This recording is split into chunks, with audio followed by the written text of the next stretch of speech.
E aí, galera, sejam todos bem-vindos.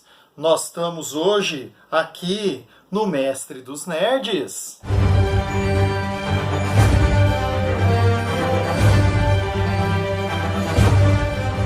Galera, hoje nós estamos concluindo a primeira parte de nosso projeto Senhor dos Anéis.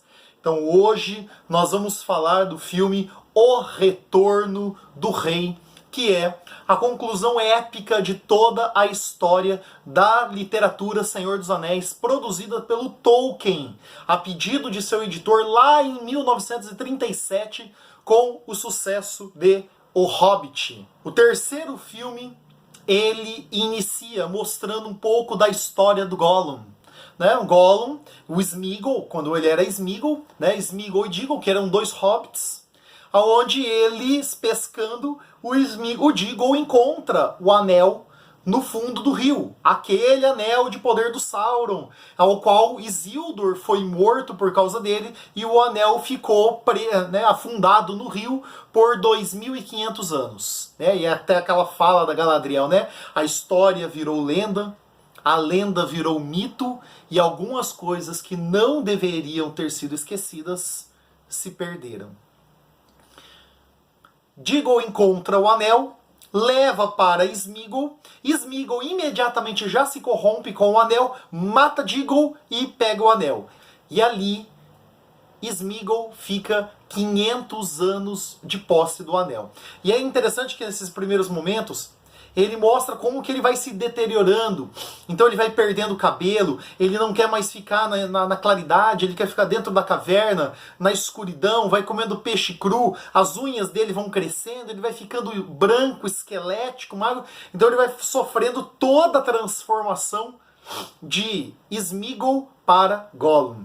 Então uma coisa interessante, que é uma observação para fã, você pode ver quando você estiver assistindo o filme, que a íris do olho, né, muda se é o Sméagol, se é o Gollum falando. Então quando é o Sméagol, a íris abre. Quando é o Gollum, ela retrai, ela encolhe. Então dá pra você saber muito bem quem é que está agindo naquele momento.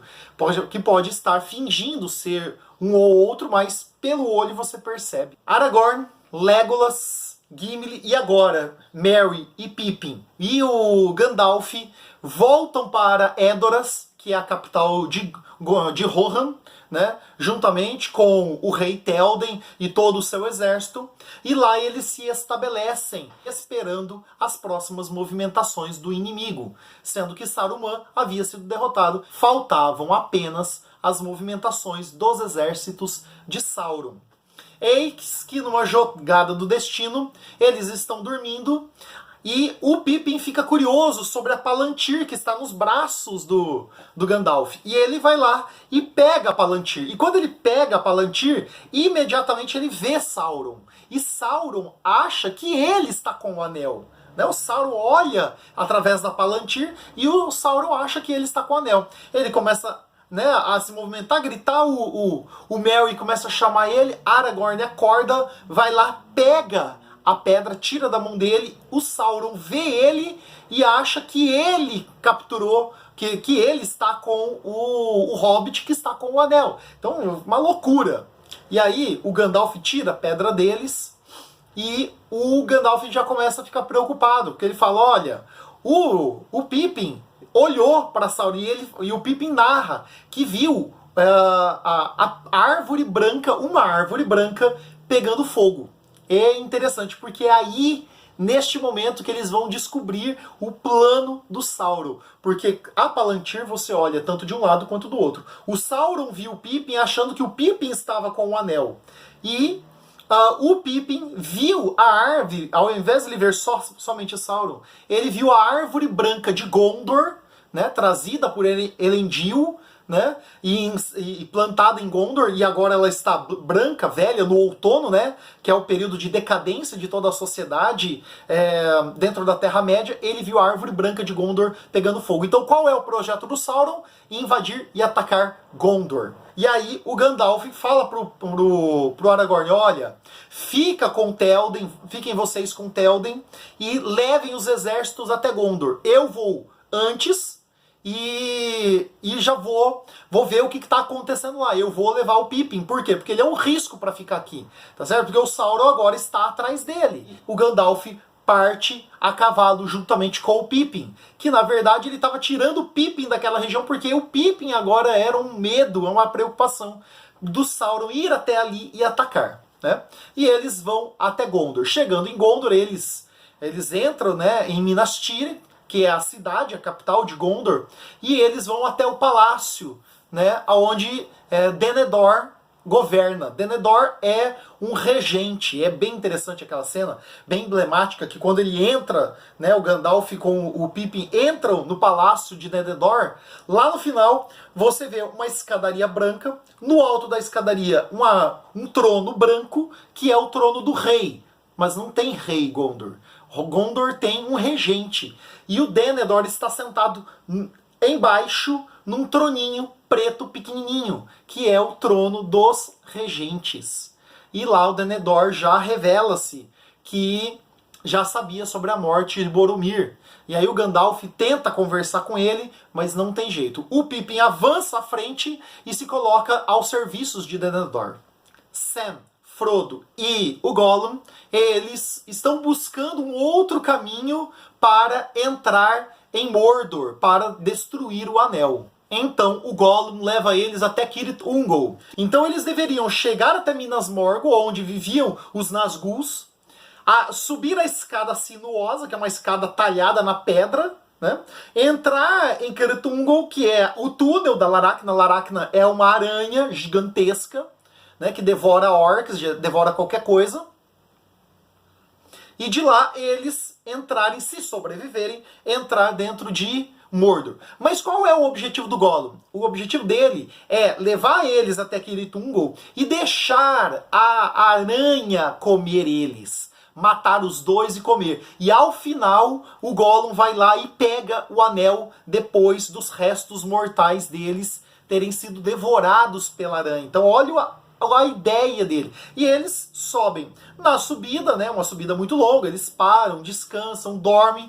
O Gollum vai lá, joga farelo de pão sobre o Sam. Hora que acorda, ele procura o pão, o Frodo procura o pão, e o Gollum e o Sam já não batiam muito, o Frodo já estava cansado, já estava irritado pelo estresse dos dois estarem sempre brigando, e é então que o Frodo manda o Sam embora. Isso no filme. No livro, o Frodo não manda o Sam embora. Ele fica sempre junto os dois. Tá? E ali, o Frodo manda ele embora. O Sam desce as escadarias. E o Frodo vai com o Gollum até Cirith Ungol atravessar o túnel da Laracna. E aí eles entram naquele túnel, os dois, é a escuridão completa, é túnel pra lá, é túnel pra cá, é teia de aranha, apesar que no filme não dá tanto medo, porque precisa de luminosidade para você ver, mas no livro é muito mais intenso, muito mais preocupante você entrar lá e você não enxergar literalmente nada. E dali ele começa uma batalha contra a Laracna. O Sam descobre que tinha sido enganado, sobe para ajudar o Frodo. No mesmo instante, o Frodo luta contra a Laracna, vai para lá, vai para cá, o Sam vai entrando e o Frodo é ferroado pela Laracna. Que apesar disso, é um erro do filme e é um erro da história do Tolkien. Por quê? O Frodo está com a Mithril, que é aquele tecido impermeável. E ao mesmo tempo ele sofre uma ferroada na barriga. Então como é que ele sofreria uma ferroada na barriga se o Mithril iria proteger e protegeu ele de uma lançada de um troll lá no primeiro filme? Então esse é um erro do Tolkien. Tudo bem. Ele é ferido, cai desmaiado. O Sam tenta proteger, tenta atacar, fica desesperado, né, quando chega lá e vê, pega a ferroada, que é a espada, e tenta salvar o Frodo. Mas ele vê os orcs se aproximando. Então ele consegue expulsar a Laracna e se esconder, achando que o Frodo estava morto. Os orcs, vendo o Frodo, falam que apenas dorme, porque ele está daquele jeito por causa do veneno. Eles pegam o Frodo e levam o Frodo embora. E o Sam desce as escadarias, né, do outro lado, para ir atrás de salvar o Frodo. Ao mesmo tempo, Gandalf manda lá em Minas Tirith o Pippin para subir a torre e acender a torre de chamada de ajuda, né? Acender a pira que vai acender todas as outras, passando pelas montanhas entre Minas Tirith e Rohan, até chegar ao rei Théoden. E acende, quando chega lá do outro lado, a iluminação, o Aragorn chega até o Théoden e fala assim, Théoden, eles estão pedindo ajuda. E aí, vamos? E aí Théoden olha para ele e fala assim, vamos, agora nós vamos ajudá-los. E eles partem para ajudar. Então o Théoden começa a reunir todos os exércitos, né? Chega a reunir praticamente 6.000 homens. E eles vão marchando para tentar chegar em Gondor o mais rápido possível. Enquanto eles estão marchando para chegar em Gondor, Aragorn está à borda da montanha, né? E juntamente com o Gimli e com o Legolas, eles entram na Montanha dos Mortos para pedir ajuda aos mortos. Uma pequena observação. No momento que eles estão no acampamento, o Elrond, que é o sogro do Aragorn, chega com a espada reforjada. É a espada lá de Isildur, que tinha sido quebrada. Então chega com a espada e fala assim, olha, seja o rei que todo mundo espera que você seja. E entrega para o Aragorn a espada. Interessante. O filme acontece isso. No livro, a espada é reforjada após o conselho de Elrond, lá no primeiro filme. No primeiro momento, quando o Aragorn encontra os hobbits lá em Bree e vai até Valfenda, ele já tá com a espada na mão, mas quebrada. Então ele andava com a espada na bainha quebrada. A espada do Elendil e depois do Isildur, né? E a espada ali ela é reforjada. Mas no filme, para dar uma motivação maior, para aumentar o terceiro ato do filme, então o Elrond reforja a espada a pedido da Arwen, porque todos os elfos estavam indo embora da Terra-média, e a Arwen fala que não vai embora, porque ela via um filho na barriga, ou seja, ela sabia que ela ia engravidar. Então, e o Elrond confirma, e aí ele reforja a espada e dá para o Aragorn. Aragorn entra na Montanha dos Mortos para convocar os mortos que morreram e não cumpriram a promessa de ajudar Elendil e Isildur lá naquela última batalha 3.000 anos atrás. No filme, ele pede a ajuda dos mortos e os mortos vão com eles até Gondor. Mas isso não acontece no livro. No livro, os mortos saem da montanha e derrotam uma armada que está vindo do rio para desembarcar em Gondor. E ali, depois que a armada é derrotada, os Dúnedain, que é o povo do Aragorn, que é o povo que vive mais, que são os descendentes lá da ilha que afundou, esses Dúnedain vão até Gondor juntamente com Aragorn, com o Gimli, com Legolas, e eles derrotam os orcs lá em Gondor. Mas no filme não. No filme o Peter Jackson usou os fantasmas para derrotar todo mundo lá em Gondor. Gandalf e Pippin estão lá sitiados na cidade e começam a ver os exércitos se aproximando. A gente vê uma cena muito interessante, que é a cena em que o Nazgûl, o rei bruxo de Angmar, que é aquele Nazgûl que usa aquele capacete imenso, aquela máscara imensa, né? Lá em cima daquele ser alado, e ele fala para aquele orc todo canceroso, ele fala que ele iria quebrar o Mago Branco. E esta cena, gente, é a cena maravilhosa, porque começa o ataque de Gondor, onde os orcs começam a atacar, derrubar a parede, começam a jogar coisas, né, tentando enfraquecer as muralhas e abrir as muralhas para a entrada em Gondor. E o Gandalf, ele fica sabendo que o Denethor ficou doido, né, depois que ele viu que o filho dele, o Faramir, tinha retornado do ataque e estava quase morto, e ele leva o filho para ser queimado vivo na pira dos reis. E aí o Pippin chama o Gandalf sobe, e quando o Gandalf sobe e chega lá em cima, onde está a árvore branca, eis que ele vê quem? O Nazgûl descendo com seu ser alado, parando ali em cima com o Gandalf e falando que iria quebrar o Gandalf. O Nazgûl puxa a espada do Nazgûl pega fogo, É maravilhosa essa cena. A espada do Nazgûl pega fogo e o Nazgûl só faz isso aqui, ó.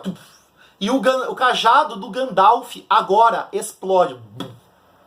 Da mesma cena que aconteceu no filme anterior, quando o Gandalf explode o cajado do Saruman, lá em Orthanc, ali o cajado do Gandalf explode. Você pode observar no filme, assista na versão comum, dessa parte do ataque de Gondor, até o final, o Gandalf não está usando mais o cajado e não explica. Quando você vai na versão estendida, olha aqui a versão estendida, quando você vai na versão estendida, você vê essa cena maravilhosa, entende o que aconteceu com o cajado, que foi destruído. Só que o Nazgûl iria derrotar o Gandalf ali, mas não, ele ouve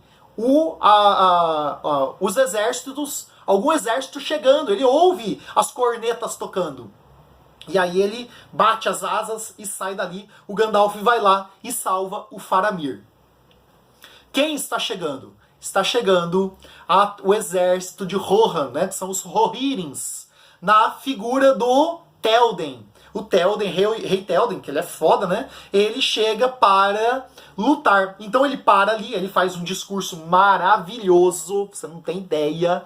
Discurso que deixa William Wallace no chinelo. Esse discurso alimenta todos eles, empolga todos eles, né? Ele passa arrancando a ponta de todas as lanças, brincadeira, né? Mas ele passa batendo com a espada em todas as lanças e ele convoca todo mundo para a morte. Ele começa a gritar: Death! Death! E aí todo mundo, todo o exército, quando abre a imagem não são só 6 mil homens, mas a imagem é gigantesca, a quantidade de soldados que ele conseguiu reunir juntamente com o Elmer para poder atacar. Uma observação. O filme, nesta cena, ficou melhor do que no livro. Porque no filme, quem faz esse discurso é o Théoden, é o rei. No livro, quem faz o discurso é o Elmer, depois de ver o Théoden morto no campo de batalhas. Mas a construção da chegada dos Rohirrim, né, o êxtase da batalha, a preparação para a batalha, ela fica muito mais emocionante na figura de Théoden. Eles descem, os cavalos começam a descer, fazem uma ponta de lança, o Théoden vai lá pra ponta, o maluco, os orcs recuam, entram em desespero, e aí começa a loucura. E aí vem orc pra lá, orc pra cá, perna pra cá, todo mundo se matando, chegam os Mumakils, que são os elefantes gigantes de 4 presas, né? Onde os orcs lá estão em cima, naquele edifício cela, né, conduzindo, e eles começam a cortar o campo de batalha, e aí os cavaleiros vão passando rodo literalmente em todos eles, certo? Ao mesmo tempo, eles invadem Gondor e vão subindo. No livro, a batalha é só na frente, eles nunca entram em Gondor. Mas no filme, eles entram e vão subindo e atacando. Quando chega a armada do Aragorn, né, que é os fantasmas, que descem e começam a atacar todos eles. E aí, gente, a gente vê os guerreiros de nível alto. Aragorn, Gimli e Legolas atirando. O Gimli e o Legolas fazem até um desafio. Quem mata mais, né? É óbvio que no livro quem mata mais é o anão. Mas pela realidade, pela observação no filme, quem mata mais é o Legolas, pela facilidade das flechas. Né? Inclusive quando ele vai lá, sobe em cima do Mumakil, tá desequilibrando, atira 2 flechas na cabeça do Mumakil, o Mumakil cai, ele desliza sobre a tomba, cai na frente do Gimli, e o Gimli olha pra ele e fala assim: mas só conta como um. Finalmente eles vencem toda a batalha dos campos de Pelennor. Os fantasmas concluem o seu juramento e vão embora. Eles retornam para Minas Tirith e todos eles começam a discutir como fazer para salvar Frodo, como fazer para facilitar a chegada do Frodo até a Montanha da Perdição. E eles chegam então a uma conclusão: vamos marchar até os Portões Negros. Vamos voltar lá para Frodo. O Frodo, então, tinha sido aprisionado. O Sam encontra o Frodo aprisionado, amarrado, ele desamarra o Frodo, devolve o anel que ele tinha pego, né, com medo, né, e os dois descem dali e entram na planície lá de Mordor, né, fantasiados de pequenos orcs, e eles começam a andar pela planície, eles começam a pensar: como nós vamos atravessar a planície? Porque estava lotada de orc. E aí, gente, vem a genialidade do Tolkien, que é o quê? É o encontro entre os dois. Os cavaleiros indo até o Portão Negro chamar os exércitos de Sauron para que os exércitos saiam e o Frodo passe pelo campo para chegar até a Montanha da Perdição. Tá? E aí você vai ouvindo nas músicas do Howard Shore, você ouve as músicas, né, dos exércitos de Gondor. Depois você ouve a música do exército de Rohan, e quando eles estão chegando próximo ao Portão Negro, as duas músicas se fundem e formam-se um terceiro tipo musical, que é a união dos dois exércitos. Aragorn já está com a vestimenta dele como rei de Gondor, apesar dele ainda não ter sido coroado. E eles chegam até os Portões Negros. Eles se deslocam, né, o Gandalf, o Aragorn, se deslocam à frente, chamando o Senhor do Escuro. Quando então os portões se abrem um pouco e sai o Boca de Sauron. O Boca de Sauron é uma criatura que representa a figura de Sauron, e ele diz assim, ó, vocês querem saber onde estão os hobbits? Tá aqui, ó, e joga todas as roupas do Frodo e do Sam, do Frodo no chão. E aí o Aragorn olha aquilo ali e ele, né, fica chateadíssimo. Meu Deus do céu, né, fizemos tudo isso e o Frodo morreu. E aí ele fica com muita raiva e ele arranca a cabeça do Boca de Sauron. Nesse momento, as tropas lá dentro estão sendo deslocadas para o portão para encontrar com eles. As tropas de Sauron, deixando o campo, a planície limpa. O Frodo e o Sam se aproveitam para atravessar a planície. E é um esforço gigantesco, gente. Aquela cena é maravilhosa. E o Frodo, no final, ele vai praticamente rastejando. O Sam pega ele no colo, fala assim, ó, eu não posso levar o anel, mas eu posso levar o senhor. E os dois vão caminhando com todo esforço. Cada vez mais o anel vai pesando, pesando, pesando, para chegar à Montanha da Perdição, porque o anel não quer ser destruído. Os portões negros começam a se abrir, abrem-se, todos os orcs vão saindo e formando, circundando todos os heróis, né? Todos os Rohirrins e os Gondorianos, cercando todos eles. Aragorn e Gandalf retornam à tropa, e dali o Aragorn fala, né? Ele olha para o olho de Sauron. Ele começa a chorar, porque para ele achou que o Frodo estava morto, né, por causa das roupas. Ele começa a chorar. E ele olha para todo mundo, né, com os olhos de choro, e ele fala, for Frodo, né? Ou seja, vamos atacar por Frodo, porque ele morreu, mas estamos aqui para atacar por ele. E aí todos eles partem para atacar os orcs, para defender a memória de Frodo, porque eles achavam que estavam mortos, que ele estava morto. No filme, a versão comum é tirada o Boca de Sauron. Por quê? Porque você assistindo o filme, você sabe que tá tudo bem com o Frodo, né? Tá tudo bem mais ou menos, né? Assim, ele tá vivo. E essa cena no filme, ela é só um easter egg a mais a Boca de Sauron, porque a gente sabe que o Frodo tá vivo, que ele não tá mentindo, que ele tá mentindo. Mas no livro, não acontece isso. Porque o livro também é dividido em duas partes. Você vê até a metade do livro toda a história da sociedade, até chegar nos Portões Negros. Depois você volta, aí você vê toda a história do Frodo e do Sam até a destruição do Anel. E depois eles se encontram. Então é loucura. Então no filme, no livro, se você está lendo o livro, quando você chega nessa cena dos Portões Negros, você não sabe nada do Frodo. Então você acha que ele está morto de verdade. Você só vai saber quando você lê a outra parte da história. Aí você vai saber que que ele tá vivo, pelo menos. E ali começa a batalha à frente de Mordor. O Frodo e o Sam estão chegando na Montanha da Perdição. O Gollum volta da morte, pula em cima do Frodo, começa a brigar, parte pra cima do Sam, o Sam joga ele, começa os dois rolar, enquanto isso o Frodo dá um gás, sabe aquele gás final? O Frodo sobe para entrar na Montanha da Perdição. O Sam vai atrás e o Frodo para na ponta. E o Frodo joga, e o Sam fala para ele, Frodo, joga o anel, e the ring is mine. Ele tira o anel da corrente, coloca o anel no dedo e ele desaparece. Naquele mesmo momento que ele desaparece, o Gollum aparece por trás, pula por cima do Sam, pula no pescoço do Frodo, mesmo invisível, e começa uma briga, uma luta épica entre os dois. O Gollum vai lá, segura a mão do Frodo, arranca o dedo do Frodo. Arrancando o dedo do Frodo, ele volta, né? O Gollum pega o anel, o Frodo aparece de novo, Sam vai lá, salva, protege o Frodo, e o Gollum começa a pular que nem maluco lá na ponte, porque ele está com o anel, né? Fazia mais de 60 anos que ele tinha perdido aquele anel.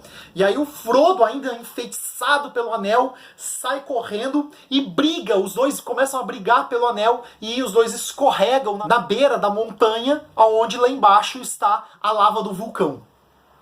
O Gollum cai na lava, né, é derretido pela lava e o anel fica. Gente, essa cena é maravilhosa. O anel fica ali, tá vivo ainda. O Frodo fica preso no precipício, o Sam vai lá, salva ele, mas o Frodo ainda tá, o anel tá chamando ele. Tá chamando, ele fica lá esticando a mão. O anel, neste momento, acendem as runas élficas, brilha cada vez mais, chamando cada vez mais o Frodo. E o Sam começa a chamar o Frodo. Volta, Frodo, vem comigo. Volta para a luz. É então que o encanto é quebrado. O Frodo olha para o Sam, dá a mão para o Sam e puxa. E nesse momento, quando já não tem mais chance, o anel desmancha-se e entra dentro da lava. E naquele momento em que acontece, lá fora, o olho do Sauron começa a desmanchar. A torre de Barad-dûr, que tinha sido reconstruída em Mordor e sobreviveu porque o espírito de Sauron tinha sobrevivido na batalha lá 3.000 anos atrás, neste momento a torre de Barad-dûr começa a se desmanchar, começa a cair, começa a se fragmentar e o olho sofre, né, uma explosão onde destrói toda Mordor e começa a abrir uma cratera em volta dos heróis e os orcs começam sendo engolidos para dentro dessa cratera. E assim conclui essa parte.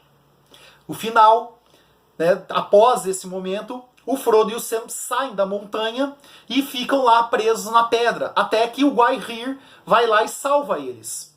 Eles acordam lá em Minas Tirith. Frodo, né, acorda, tudo claro, tudo iluminado, achando que morreu, olhou, o Sam aparece, meu Deus, morri, né? Acabou esse negócio. Aparece o Gandalf, que ele achava que estava morto, e ali eles se confraternizam, aparece o Pippin, o Aragorn, todo mundo se confraternizando.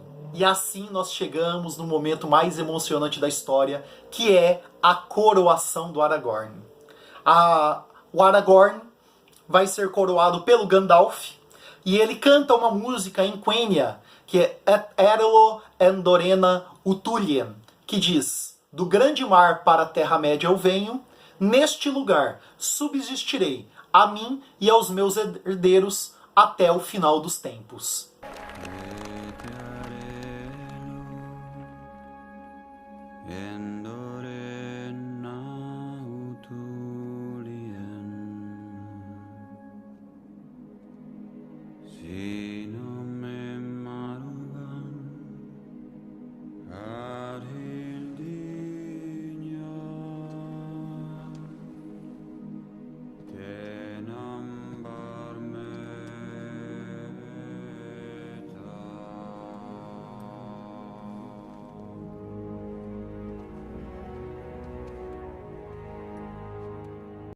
E ele é coroado. Nesse momento, todos eles começam a se ajoelhar. O Aragorn vem à frente, chega até os hobbits, né? E os hobbits tentam se abaixar para reverenciar o rei de Gondor. E o Aragorn fala uma frase que é maravilhosa. Ele diz: meus amigos, vocês não reverenciam ninguém. E nesse momento o Aragorn, eu fiquei todo emocionado. O Aragorn se ajoelha. Todo mundo, toda a população de Minas Tirith se ajoelha perante os hobbits. E a gente vê a cena.